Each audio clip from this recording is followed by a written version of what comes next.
Здравейте! Днес ще завърша главата, посветена на любовта и познанието, в цикъл от лекции по ислямска мистична теософия. Ще вземем напред въпроса за връзките, които може да открием между Ибн ал-Фарид и Ибн Араби. В нашите лекции неведнъж споменах името на Ибн ал-Фарид и на Ибн Араби. Ибн ал-Фарид е наистина много голям суфи, поет, който живее в Египет. Точно по времето, когато живее и великият шейх Ибн Араби. Великият шейх, който се смята за теоретика на исламския мистичен гносис. Знаем, че Ибн Араби пътува. Това е някъде в края на 12, началото на 13 век. Пътува и заминава от Андалусия, след дълги перипетии стига до Египет, отива до Мека и накрая се установява, последните години от живота се установява в Дамаск. И там фактически е и неговия гроб. Изследователите смятат, че някои от изследователите смятат, че Ибн ал-Фарид и Ибн Араби сигурно са се срещали, защото между техните идеи се откриват доста общи моменти. Други пък са на мнение, че не са се срещали. Така или иначе, наистина между двамата има голямо сходство. Има голямо сходство. Имам по въпроса за тези таджалият, тези теофании. Таджалият са теофаниите, които са проявленията на предвечната божествена красота. Ще говорим за таджалият.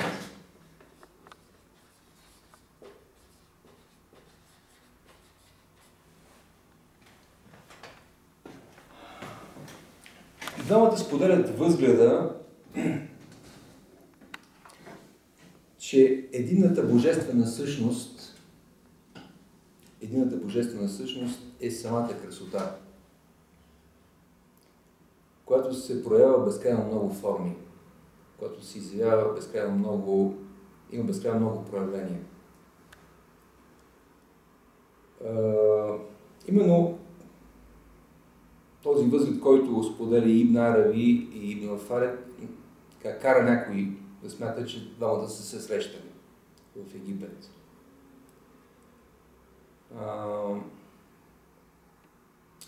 Така, например, и на големите шейхове, шейх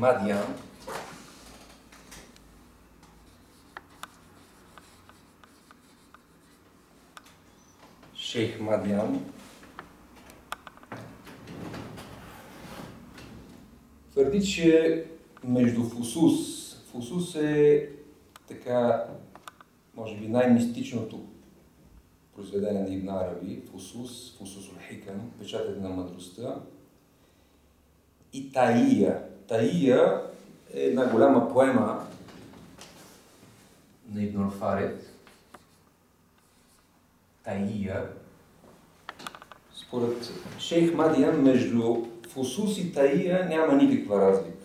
Тоест, дълбокото послание, което има Фусус и дълбокото послание, което има Таия, е едно и също.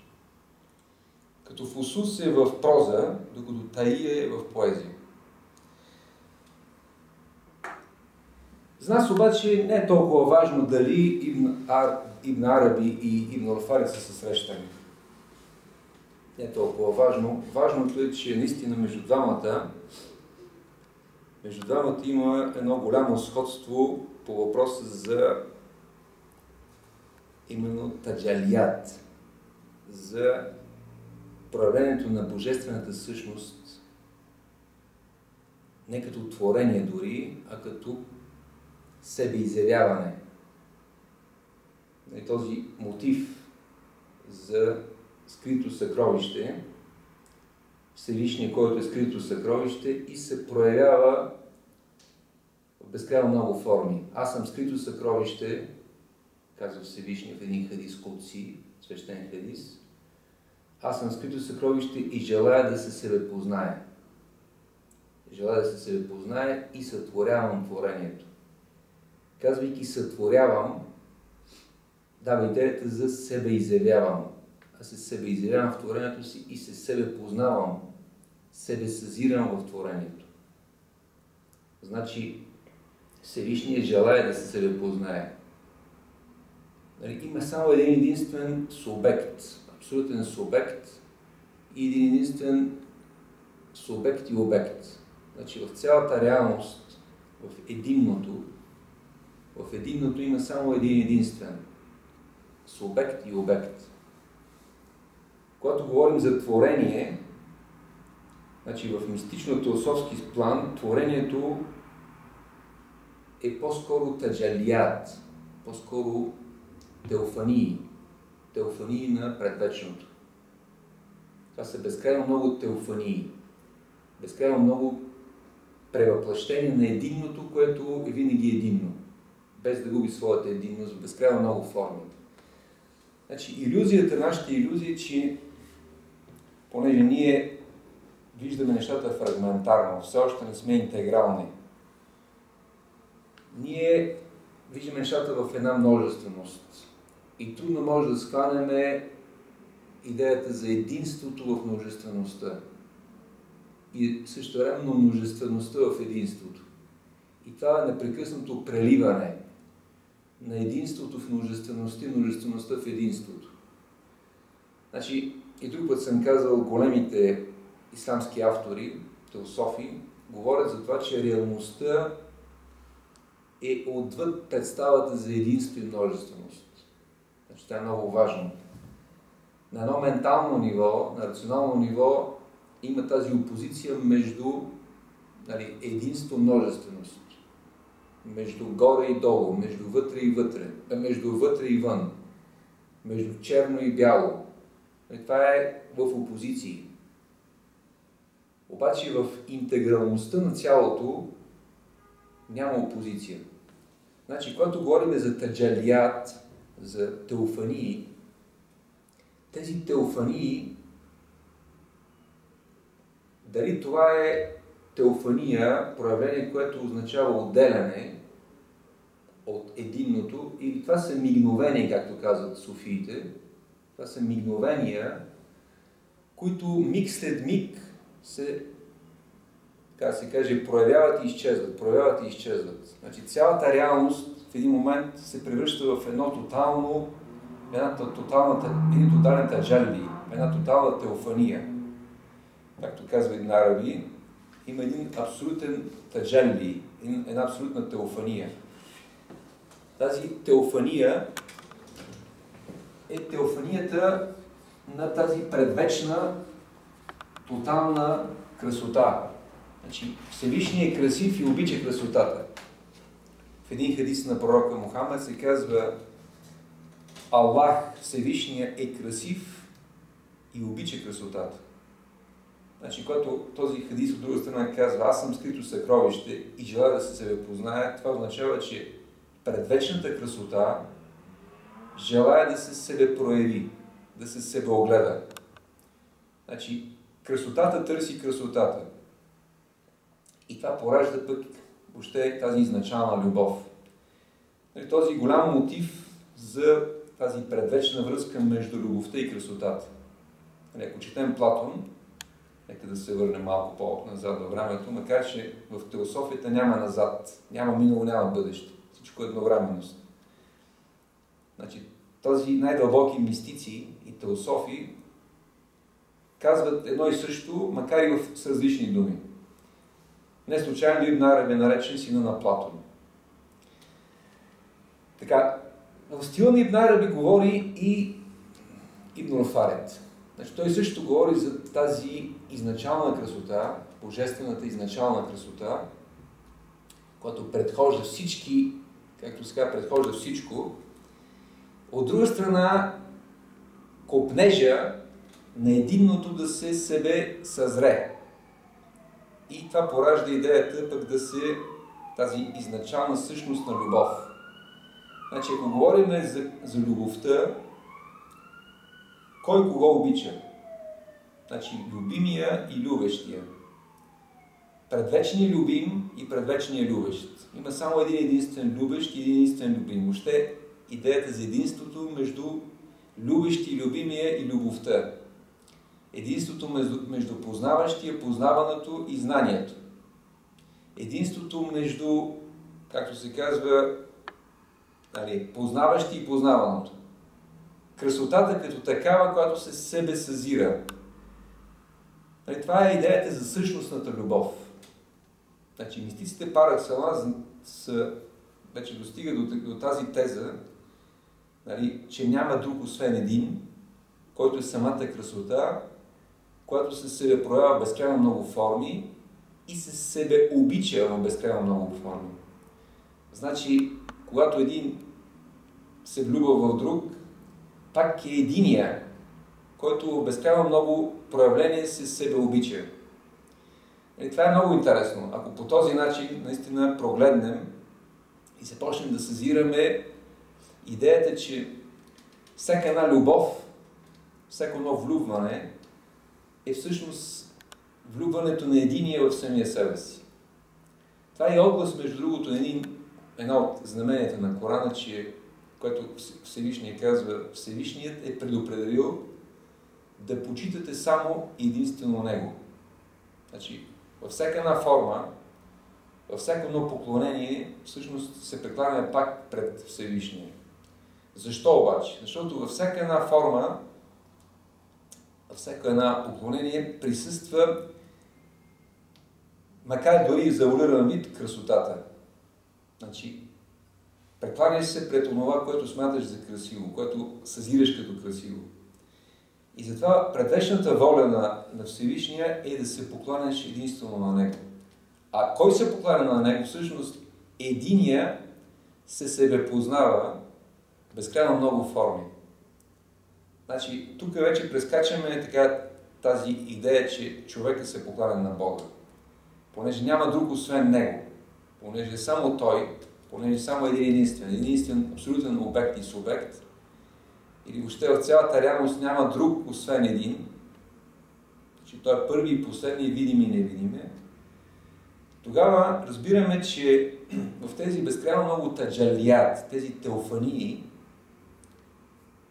има една илюзия, че това е множественост. Няма множественост. Има винаги единият, който е винаги единия, себе разбулваш се и себе познаваш се и себе радваш се. И въобще идеята за тази върховна радост и върховното поклонение. Защото няма двама.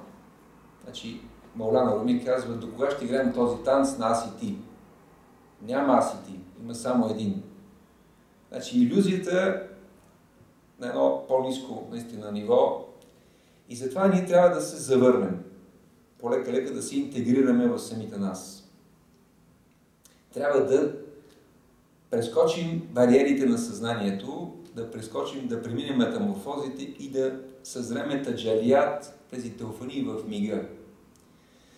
Сега Ибн Араби говори за това, че няма повторение в таджалият. Ля такрара фи таджали. Значи миг след миг е нов. Ситуация, състояние след състояние е различно. Това е древната максима, че всичко е в движение. Всичко е в промяна. Миналият миг вече е минало. Той е вече отминало. Реката вече е друга е водата. Трябва да хванеш мига, трябва да хванеш този таджали, да бъдеш наистина ловеца на таджали. Бъдеш ловец е кой обаче? Всевишният да бъде, единият да бъде ловец, да улови себе си. Да види мига, да схване мига, да не закъснее. Значи най-големият грях, грехът като такъв е да живееш закъснение от себе си. Така поне е формулирано много интересно в Исмаилитския гносис, един от най-дълбоките въобще теософски, мистични гносиси, които съществуват. Значи, исмаилитите казват, че грях е да живееш закъснение от себе си. Значи, отпадналият Адам е Адам, който живее неинтегрално. Интегрално означава да живееш в мига. Интегрално означава да виждаш таджалият, да се себе съзираш. Защото има само един съзиращ. Само един виждащ и един виждан. Само един говорещ и един слушащ.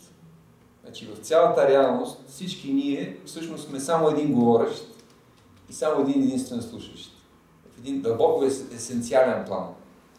Значи в илюзорен план ние сме безкрайно много обекти и субекти. Казваме аз и те. Има местоимения, има имена. Нашето съзнание се обременява, нашето съзнание се раздробява.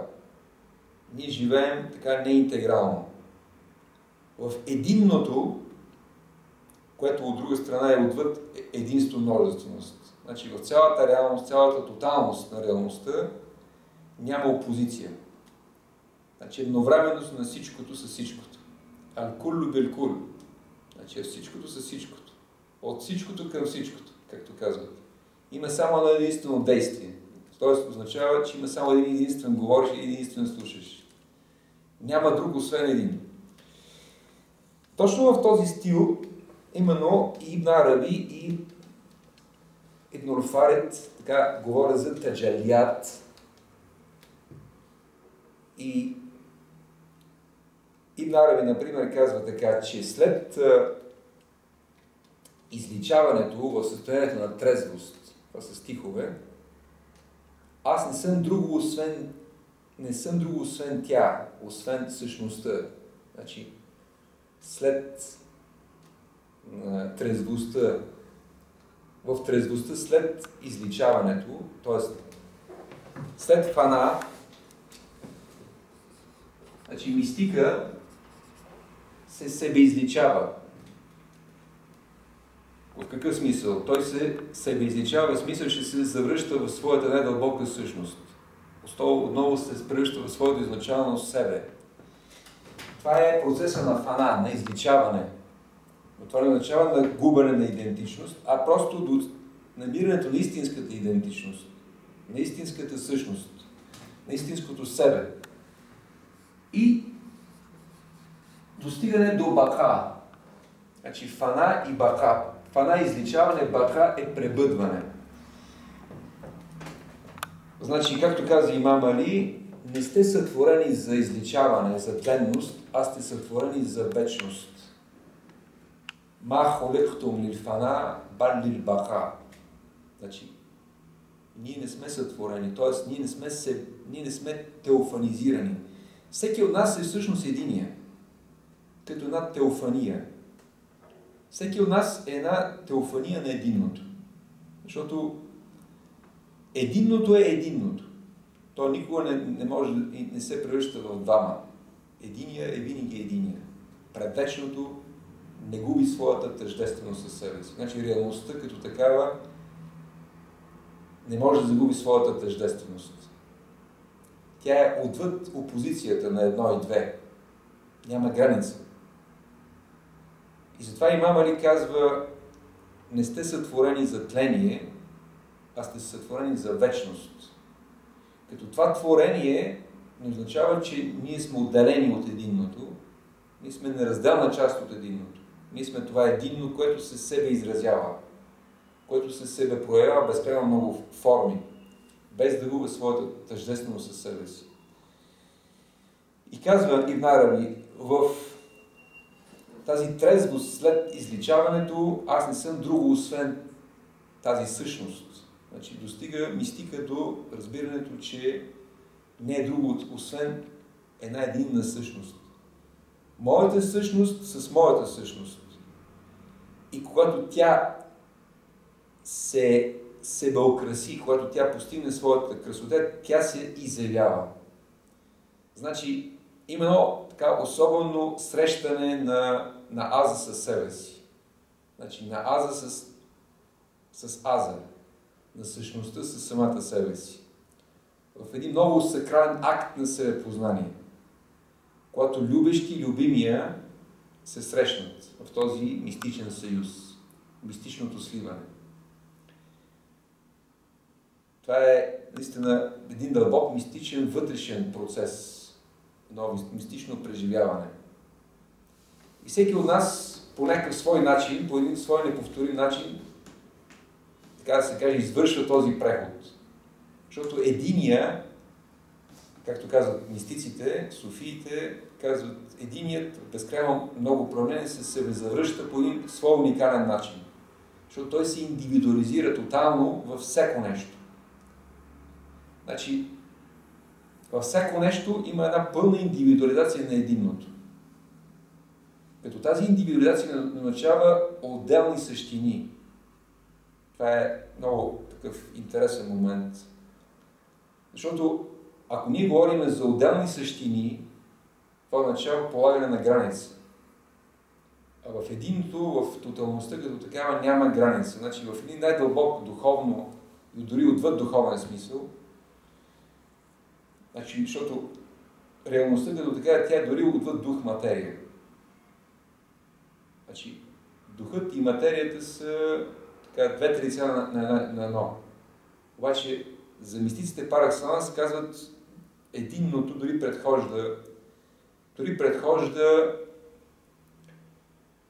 предхожда степента на същност и на материалност, на дух и материя. На форма, на образ и материя. Така, и двамата, и Ибн Араби, и Ибн Руфарет, са съгласни с едно. И това е безспорно, четейки техните трудове, че когато се премахне болата, значи това са бола от светлина и мрак. В един хадис на пророка се казва между човека и неговия създател. Има 70 000 бола от светлина и мрак. И това е така символично поднесено бола. Очевидно има някаква мистерия, че единия се себе забулва и същевременно след това самия той се себе разбулва. Значи, едно външно четене, защото как така, нали, раба или поклонника ще маха болата, ако няма една изначална предвечна воля, едно изначално предвечно намерение. Нали, мистика не може да тръгне по пътя, ако той вече не е намерен. Нали, това е голяма една максима, която е много важна. Тръгваш, когато вече си намерен. Тоест, единия за всеки от нас, за себе си всъщност, има конкретен замисъл, който той осъществява за всеки един по един съответен начин. Това е много интересен момент. И затова животът е толкова интересен. Цялата реалност е толкова разнообразна. Има абсолютно разнообразие на случванията. От друга страна, в това абсолютно разнообразие на случванията има едно тотално присъствие на красотата и любовта. При всички обстоятелства. Значи, при всички обстоятелства има тотално присъствие на тази матрица. На красотата и любовта. Когато се повдигнат болата постепенно, когато стане едно проясняване, понякога са като мигновения, понякога са като сграбчвания, понякога, нали, просто сълзите нахлуват. Едно сграбчване, един мистичен опис, шакти, едно хващане, едно поемане в небесата, едно сграбчване в този ми'рач, това възнесение, този мистичен опит, за който говори Плотин. Тогава си сграбчен, тогава дъщерите на светлината те отнасят, нали, както са да говорят древногръцките мъдреци, те отнасят с колесницата към небесата. Тогава си вярчен като Енох. И там преживяваш това състояние на тотално разтваряне в светлината, което не е извън теб, а си самия ти. Пак си ти. Не е друг освен един. Значи единия е винаги единия. И за всеки има съответното време и място. Важното обаче, както казват и Ибн Араби и Ибн Фарид, нашите, така да се каже, нашите съдове, самите ние да сме постепенно да се подготвим. От друга страна, какво значи да се подготвим? Това означава, че единия подготвя от друга страна. Пак той подготвя нещата. Защото пак казвам, няма два обекта и два субекта. Винаги е един. И това е много важно в този тип монотеизъм. Значи в най-високия монотеизъм, в този таухид, абсолютен таухид, този, така да се каже, битиен таухид, таухидун уджуди.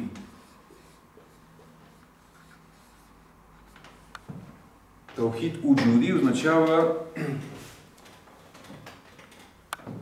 единство на съществуването или битийно единство, единобожие. Значи в това възприемане на реалността тя е тоталност без имена. Значи единият е безименен. Това е точно отглас на думите на Имам Али, който казва, съвършеното поклонение към Бога е да отречеш всякакви качества от Него. Защото всяко качество е вече обозначаване, е вече ограничаване, е вкаране в някаква парадигма. В абсолютният таухид това е, може би, така аналог да кажем на тази абсолютна свобода, божествена свобода, където единното в своята безименност е в така едно безкрайно преливане в самото себе си. Себеизливане. Няма двама. Няма опозиция. Няма изпреварване. Няма преди, няма след. Винаги е тук и сега. Тук и сега. Хейк е нунг. Няма минало, няма бъдеще. Отвъд време пространство. Значи тук и там се сливат. Минало и бъдеще се слива. Всичко се слива в едно. Ние в момента сме всичкото. И всяко нещо, навсякъде е всичкото. Нали, ако четем такива автори, да кажем като Касера, той говори за това. Значи Касер е един такъв автор, херменевтика на Касера. Той говори за това, че реалността може и трябва да бъде преживяна като прескачане на тази опозиция между частичното и общото. Значи всичкото е всичкото. Всяко нещо е всяко нещо. Значи, забележете, ето, примера, колкото и да е така. Имаме едно езеро, абсолютно гладко езеро, и един комар може с едно действие, с крилцето си, докосвайки се до езерото, да предизвиква едно действие, тотално действие. И твърдението на мистиците е, че всъщност действието на комара е цялото действие. Значи, всяко нещо, всеки полъх на вятъра, падането на едно листо, изричането на една дума, една мисъл, всъщност се превръща в цялото действие. Значи всеки от нас е всъщност цялото действие. Това е парадоксално. Обаче от друга страна изразява идеята, че единия, щом е винаги единия, безкрайно много форми, всяко наше действие е цялото действие.